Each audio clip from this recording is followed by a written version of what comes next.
आज के इस वीडियो में हम कुछ और क्वेश्चन डिस्कस करने वाले हैं गामा फंक्शन के।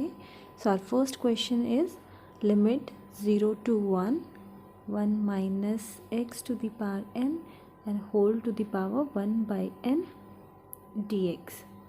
So first of all we will take substitution, that is x to the power n is equals to sine square theta, and after differentiating it we will get n x to the power n minus 1 and dx is equals to 2 sine theta and cos theta d theta. Dx will be 2 sine theta cos theta d theta by n x to the power n minus 1.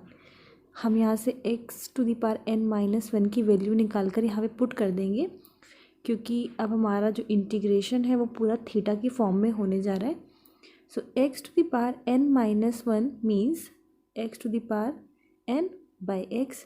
फिर से जब आप इसको x को ऊपर लेके जाओगे तो पावर सब्ट्रैक्ट हो जाएगी and we will again get this x to the power n minus 1.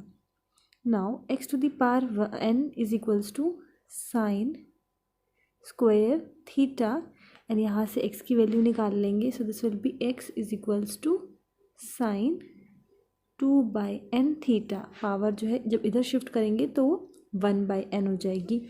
तो यहाँ पर आ गया sine 2 by n theta, that is sine 2 minus 2 by n theta. तो यहाँ पर पुट कर देंगे हम. नाउ अब इसकी जगह पर मैं यहाँ पर पुट कर रही हूँ sine 2 minus 2 by n theta. Okay, अब हम ये एक सब्स्टिट्यूशन तो हमारे पास ये हो गया, दूसरा सब्स्टिट्यूशन हमारे पास dx ये हो गया. तो इन दोनों को हम इंटीग्रल में पुट करेंगे. सो वी विल गेट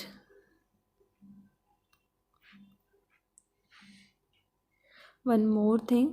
हमने जो सब्स्टिट्यूशन लिया था हमें लिमिट भी चेंज करनी होगी. लाइक हमारा सब्स्टिट्यूशन ये था तो इसकी हेल्प से हम लिमिट को भी चेंज कर देंगे. Let me tell you how. तो हमारा सब्स्टिट्यूशन है x to the power n is equals to sine square theta. Okay, और इसकी लिमिट क्या है, 0 to 1 है.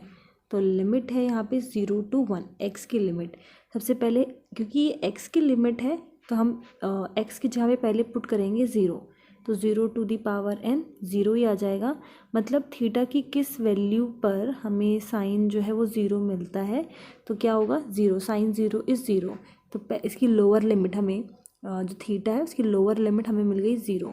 अब इसकी अपर लिमिट क्या है 1. तो हम 1 पुट करेंगे x की जगह पर, जिसकी भी लिमिट होती है उसी की जगह पे पुट करते हैं. तो अब 1 पुट जब पुट करोगे तो आंसर आ जाएगा 1.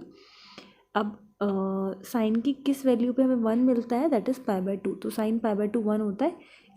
इसकी अपर लिमिट हमें मिल गई पाई बाई 2.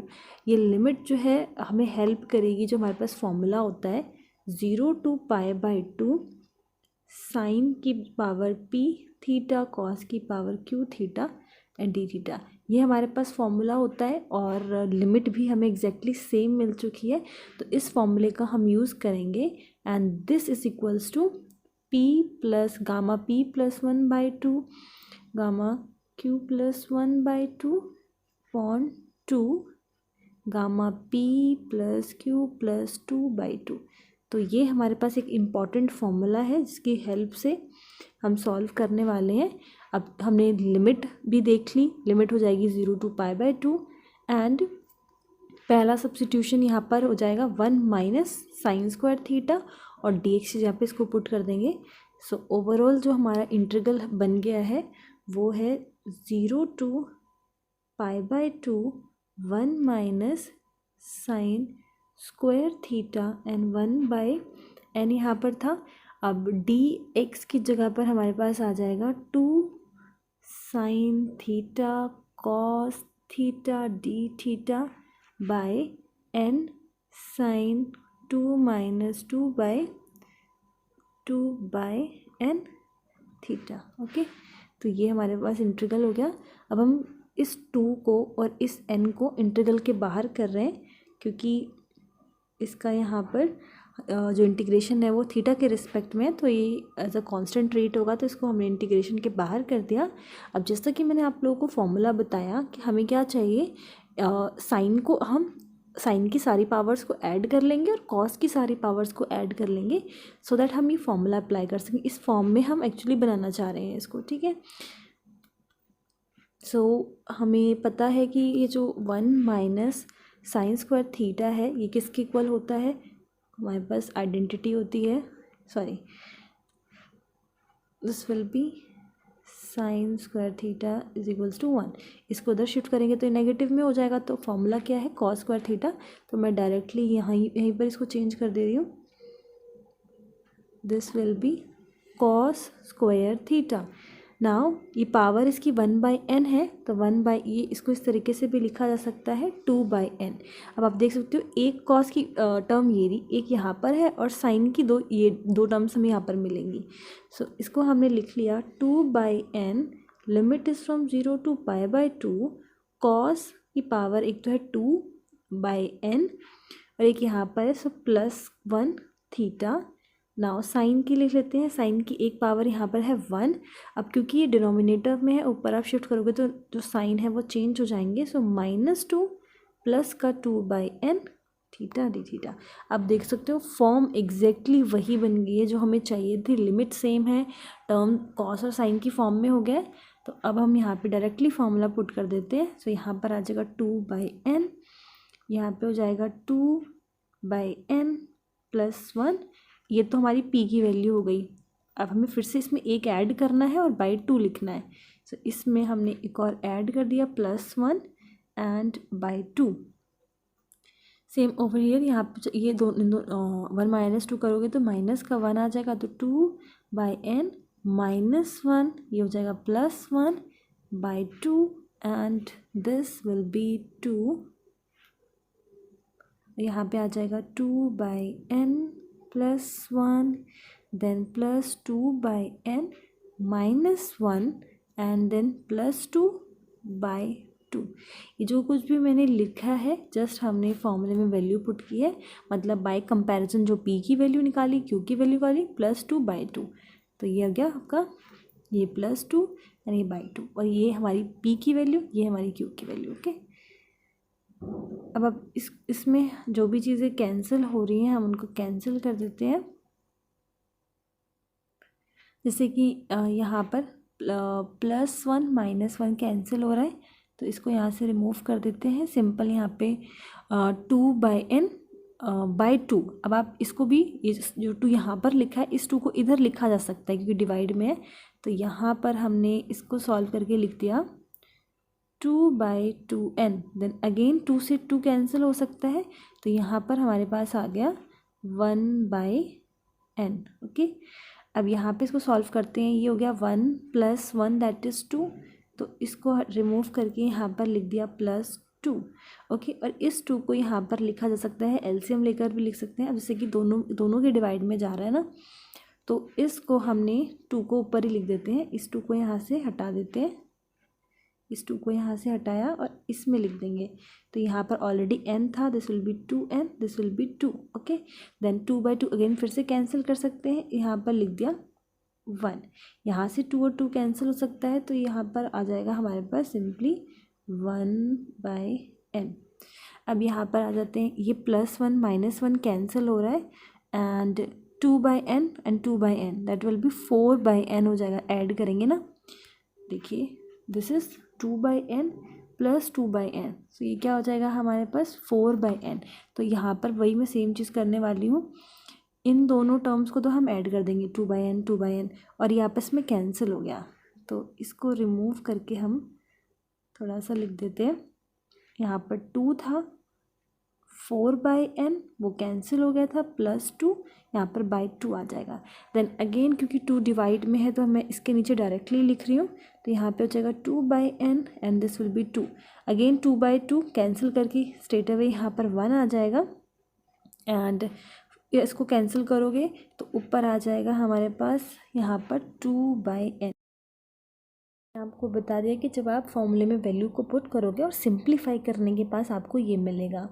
नाउ एक और फॉर्मूला हम यूज़ करने जा रहे हैं। So we have gamma n plus 1 की वैल्यू क्या होती है, gamma n plus 1 is equals to, this can be written as n gamma n। जब हमारे पास n जो है वो पॉजिटिव फ्रैक्शन में होता है तो ज़्यादातर हम ये फॉर्मूला यूज़ कर सकते हैं। तो आप देखोगे यहाँ पर इन दोनों जगहों पर हम ये फॉर्मूला अप्लाई कर सकते हैं। पहला है हमारे पास gamma 1/n plus 1, so this can be written as 1/n gamma 1/n। तो यहाँ पर मैं ये वैल्यू पुट करूँगी। सेकंड मैं आपको बता देती हूँ, सेकंड नीचे है डिनोमिनेटर में 2 gamma 2/n plus 1, so this can be written as 2/n gamma this. Okay, तो इन दोनों को यूजिंग दिस फॉर्मूला ये है और इसी फॉर्मूले को यूज़ करते हुए हमने इन दोनों गामास को सॉल्व किया है। तो यहाँ पर हम लिख रहे हैं, इसको मैं हटा रही हूँ यहाँ से, यहाँ पर आ गया 1/n गामा 1/n एंड यहाँ पर आ गया हमारे पास 2/n गामा 2/n। ओके, आप देख सकते हो कि यहाँ पर दो टर्म्स हैं गामा 1/n की, तो मैं यहाँ से एक टर्म को हटाकर इसका स्क्वायर कर देती हूँ। ओके, एंड हम डायरेक्टली इस 2/n और इस 2/n को कैंसिल कर देते हैं। तो यहाँ से 2/n हट गया और यहाँ से 2/n हट गया और यही हमारा रिक्वायर्ड आंसर है। सो इसको हम कैसे लिख सकते हैं, this is equals to 1/n, जो कि हमारे पास ये रहा, एंड इसके न्यूमरेटर में आ जाएगा गामा 1/n का whole square 2n gamma 2/n। तो ये इसका फाइनल आंसर है। Okay, now let us come to second question.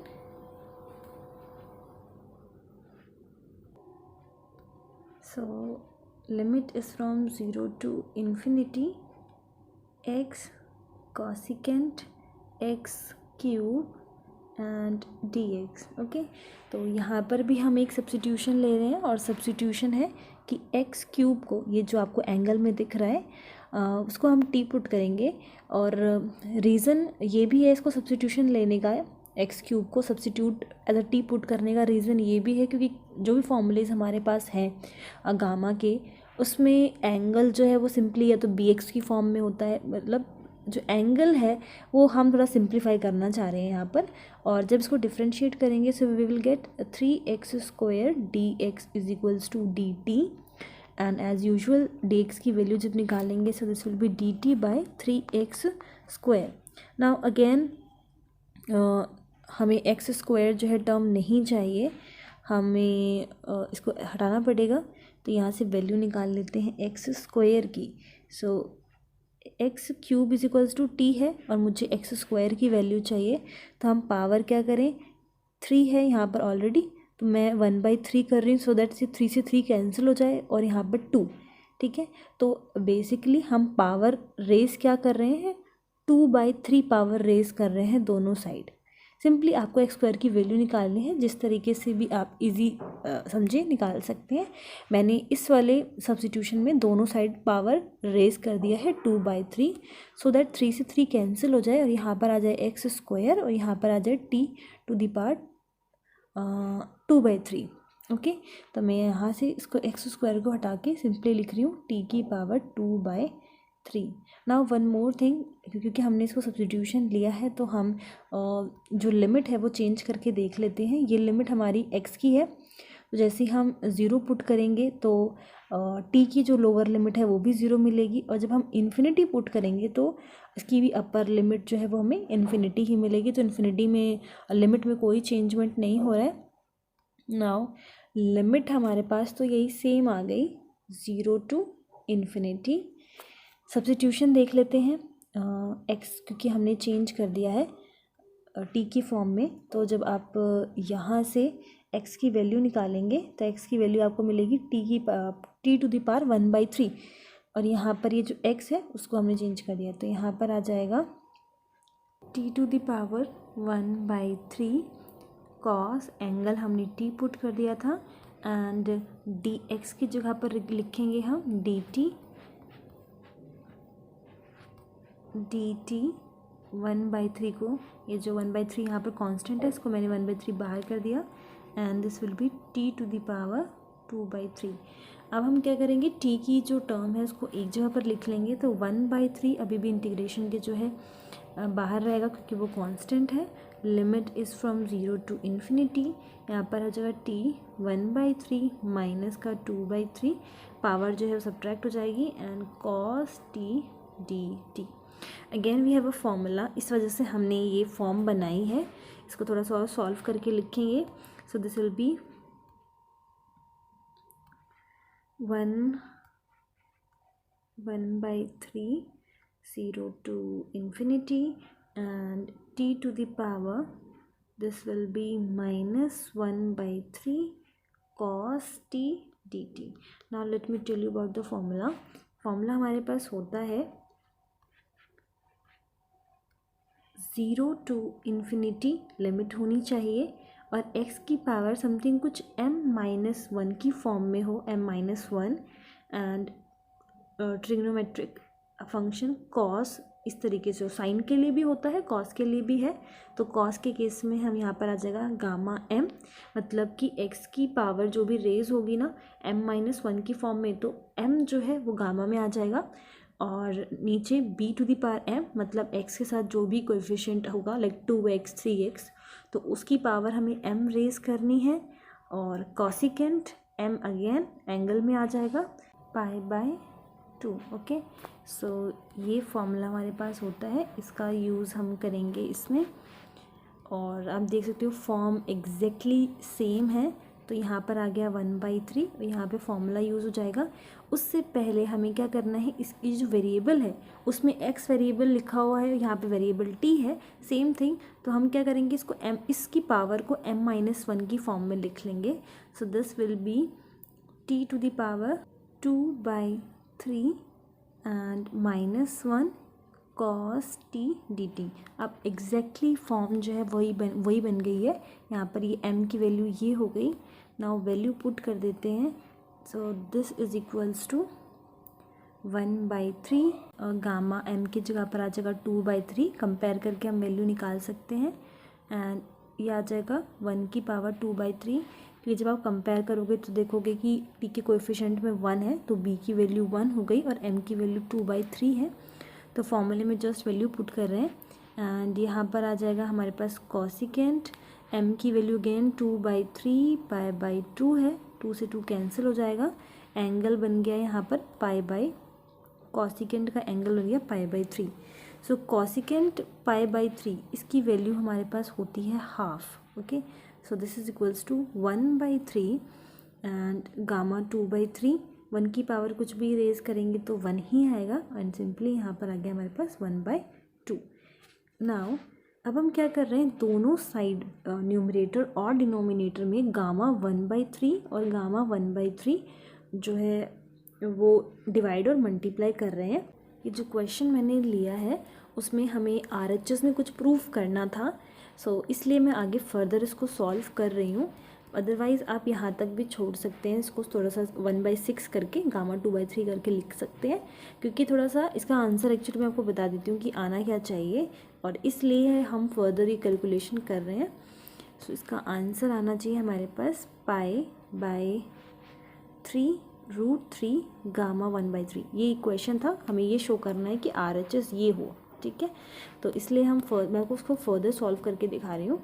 Multiply और डिवाइड करने के बाद ये जो आपको फॉर्म दिख रही होगी गामा 1/3 और गामा 2/3, इसको हम किस तरीके से लिख सकते हैं वो देखिए।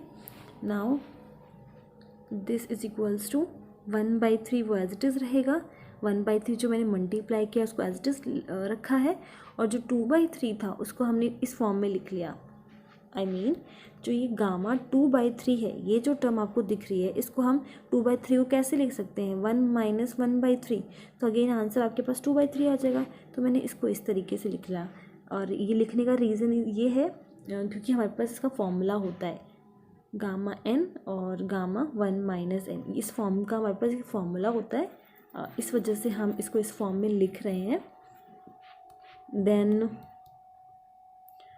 ओके, नाउ हाफ और है यहाँ पर, और जो डिवाइड में हमने गामा 1/3 किया था वो ये रहा। Okay, so 1/3।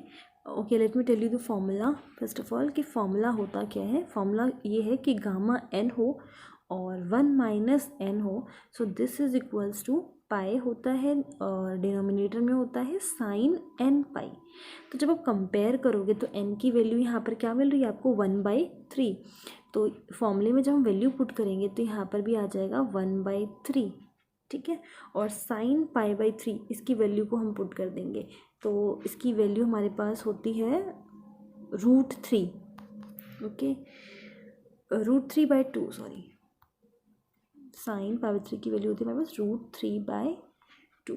तो ये हम पुट करेंगे यहाँ पर फॉर्मूले के अकॉर्डिंगली। यहाँ पे आ जाएगा 1/3 और इसका फॉर्मूला हमारे पास हो गया π/, में क्योंकि नीचे डिनोमिनेटर में वैल्यू पुट होगी तो √3 नीचे आ गया और 2 पर चला जाएगा एंड 1/2। ओके, देन 2 से 2 कैंसिल हमारे पास और डिनोमिनेटर में स्टिल हमारे पास रहता है गामा का 1/3। 2 से 2 कैंसिल कर दिया। नाउ इसको हम थोड़ा लिख रहे हैं सिंप्लीफाई करके। पाई ऊपर है, देख सकते हो न्यूमरेटर में पाई था और नीचे हमारे पास क्या है 3√3, तो यहाँ पर लिख दिया 3√3।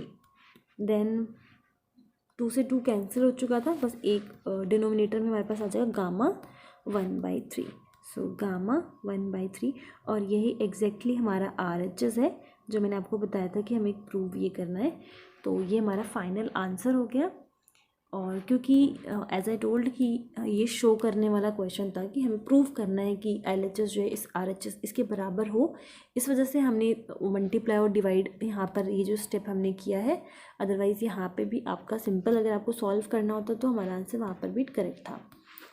नाउ एक और क्वेश्चन जो हम डिस्कस करेंगे वो भी काफ़ी इम्पॉर्टेंट क्वेश्चन है।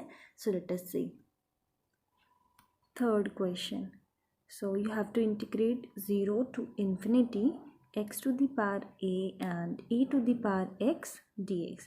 ये क्वेश्चन है, काफ़ी सिंपल क्वेश्चन है। तो स्टार्ट करते हैं। इसमें हम सब्सटीट्यूट करने वाले हैं a to the power x is equals to e to the power t। मतलब डिनोमिनेटर में जो था a to the power x उसको सब्सटीट्यूट कर लिया e to the power t। And one more important thing, जैसा कि आप देख रहे हो कि जो भी 2 एग्जाम्पल्स हमने देखे अभी उसमें डिफरेंट फॉर्मूलेज़ का यूज़ हुआ है। तो इसके लिए आपको फॉर्मूलेज़ अच्छे से आने चाहिए, जो भी इसके फॉर्मूलेज़ हैं गामा से रिलेटेड, तभी आपके दिमाग में वो फॉर्म आएगी कि हम ये यूज़ कर सकते हैं, इस फॉर्म की हेल्प से निकाल सकते हैं। अदरवाइज़ फॉर्मूले नहीं पता होंगे तो फॉर्म भी आप नहीं समझ पाओगे कि कौन सी फॉर्म बनानी चाहिए। So it is very important कि आपको फॉर्मूलेज़ याद हों। सो कंटिन्यू करते हैं इसको। e to the power x को हमने ये सब्सटीट्यूट कर लिया। नाउ अगर हम इस एक्सपोनेंशियल को इधर लेफ्ट हैंड साइड पे शिफ्ट करेंगे तो ये लॉग हो जाएगा।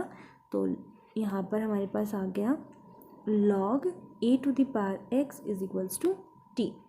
देन हमारे पास लॉग का फॉर्मूला है कि अगर log m to the power n होता है तो उसको n log m लिख सकते हैं।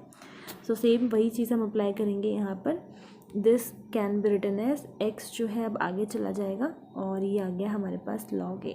तो बेसिकली जो सब्स्टिट्यूशन हमने किया था इसका हम डिफ्रेंशिएट कर देंगे। सो log a को हम ट्रीट कर रहे हैं एज अ कांस्टेंट और x का करेंगे तो dx हो जाएगा एंड यहाँ पर t था तो dt हो जाएगा। dx की वैल्यू यहाँ से हमने निकाल ली dt/log a। Okay, one more important thing, क्योंकि लिमिट यहाँ पर है तो हम लिमिट चेक करेंगे कि लिमिट चेंज हो रही है फिर नहीं। ये हमारी लिमिट है x के रिस्पेक्ट में। ओके, तो x की जगह पर एक बार हम 0 रखेंगे और एक बार इन्फिनिटी रखेंगे। यहाँ पर हम पुट इस वाले सब्स्टिट्यूशन में आप पुट कर सकते हो। जब मैं यहाँ पर 0 रखूँगी x की जगह पर तो ये पूरा ही 0 हो जाएगा। दैट मीन्स कि t की वैल्यू क्या आ गई 0, मतलब लोअर लिमिट 0 ही रहेगा। और जब आप x की वैल्यू को इन्फिनिटी रखोगे तो ये पूरा जो लेफ्ट हैंड साइड है वो इन्फिनिटी हो जाएगा। दैट मीन्स कि t की वैल्यू इन्फिनिटी हो गई और अपर लिमिट भी क्या हो जाएगी इन्फिनिटी। तो लिमिट में तो कोई चेंजमेंट नहीं हो रही। तो जो हमारा इंटीग्रल है that will be from 0 to infinity and x to the power a numerator में है तो एक्स की वैल्यू यहाँ से हम निकाल लेंगे इस वाले सब्स्टिट्यूशन से। तो एक्स की वैल्यू क्या हो जाएगी, x is equals to t by log a. तो यहाँ पर हम लिख लेते हैं एक्स की जगह पर आ गया टी बाय लॉग ए। अब इसकी होल पावर आपने देखा x to the power a है ना, तो यहाँ पर आ गया पावर ए। नेक्स्ट डिनोमिनेटर में a to the power x है जिसका सब्स्टिट्यूशन हमने e to the power t किया था, तो यहाँ पर हमने लिख लिया by e to the power t. Now d x की वैल्यू यहाँ पर हमने निकाली थी, तो डी एक्स की वैल्यू है d t by log a. Okay, तो इस पूरे इंटीग्रल को हमने चेंज कर लिया। ध्यान रखना है लिमिट का भी, और क्योंकि हमारे पास जो फॉर्मूलेज हैं गामा के उसमें लिमिट का भी इम्पॉर्टेंट रोल है। लाइक जैसे कि मैंने अभी आपको फॉर्मूला एक बताया था साइन और कॉस की फॉर्म का, साइन एंड कॉस, ओके ये वाला फॉर्मूला। तो यहाँ पर लिमिट जो है वो 0 टू π/2 ही होनी चाहिए, कोई और लिमिट होगी तो हम ये फॉर्मूला अप्लाई नहीं कर सकते। तो इस बात का भी ध्यान रखना है, लिमिट इम्पॉर्टेंट है। जितने भी गामा के फॉर्मूले हैं सब में लिमिट इम्पॉर्टेंट है। जो भी लिमिट दी गई है वही लिमिट में हमें उसको चेंज करना है या फिर उसी के अकॉर्डिंगली फॉर्मूले को यूज़ करना है। अब हम इसको सॉल्व करते हैं। क्योंकि लॉग ए कांस्टेंट की तरह ट्रीट किया जा सकता है तो हम इसको जो है बाहर कर देंगे इंटीग्रल के। एक लॉग ए की टर्म ये रही और एक ही लॉग ए ये रहा, तो इसमें लॉग ए की पावर ए है, तो जब हम बाहर करेंगे इसको तो ए प्लस 1 पावर हो जाएगी। सो 1 बाय लॉग ए और पावर में आ गया a plus 1। Integral is from 0 to infinity, और टी की पावर ए है और इसको जब ये e to the power t है इसको हम जब ऊपर शिफ्ट करेंगे तो नेगेटिव पावर हो जाएगी। तो यहाँ पर आ गया t to the power a e to the power minus t d t. Okay, अब अगेन हमारे पास यहाँ पर गामा का डेफिनेशन के अकॉर्डिंगली गामा का फॉर्मूला बन रहा है। सो ये हम इसको इस तरीके से भी लिख सकते हैं। सबसे पहले तो हमने इसको एज इट इज लिख लिया लॉग ए और इसकी पावर हो जाएगी a plus 1। Now 0 to infinity t की जो ये पावर है उसके में ए है ना, तो हम क्या कर रहे हैं एक बार इसको +1 कर दे रहे हैं और -1 कर दे रहे हैं। सो दैट जब आप +1 -1 कैंसिल भी करोगे तो भी वापस ही t to the power a ही आ जाएगा and e to the power minus t d t. ये करने का रीज़न ये है क्योंकि जो हमारे पास गामा की डेफिनेशन होती है, लाइक हम यहाँ पर ये जो है गामा a + 1 बन जाएगा। दैट इज़ ये फॉर्मूला ही आप समझ लीजिए 0 to infinity t to the power a + 1। मतलब कि अगर मैं इसको थोड़ा सा सिंप्लीफाई, अगर आपके पास मान लीजिए गामा m है, सो इसका फॉर्मूला इस तरीके से होना चाहिए 0 टू इन्फिनिटी टी की पावर m - 1 इन e to the power minus का टी, मतलब जो वेरिएबल यहाँ पर है वही उसी का नेगेटिव साइन यहाँ पर होगा। इस तरीके से फॉर्मूला बनता है। तो -1 की फॉर्म चाहिए थी, इस वजह से यहाँ पर +1 और -1 किया। नाउ अगर इस फॉर्मूले के अकॉर्डिंगली आप कंपेयर करोगे तो m की वैल्यू आ रही है a + 1। दैट्स वाई यहाँ पे जो डायरेक्टली इसकी जगह पर हम ये जो है हमारे पास फॉर्मूला है गामा a + 1 का, and our answer would be this is equals to 1 by log a to the power a + 1 और ऊपर आ जाएगा गामा a + 1। ओके, तो ये इसका final answer. So I hope ये तीनों एग्जाम्पल क्लियर हैं आप लोगों को, बट इनकेस कोई भी डाउट होता है तो कमेंट सेक्शन में पूछ सकते हो। एंड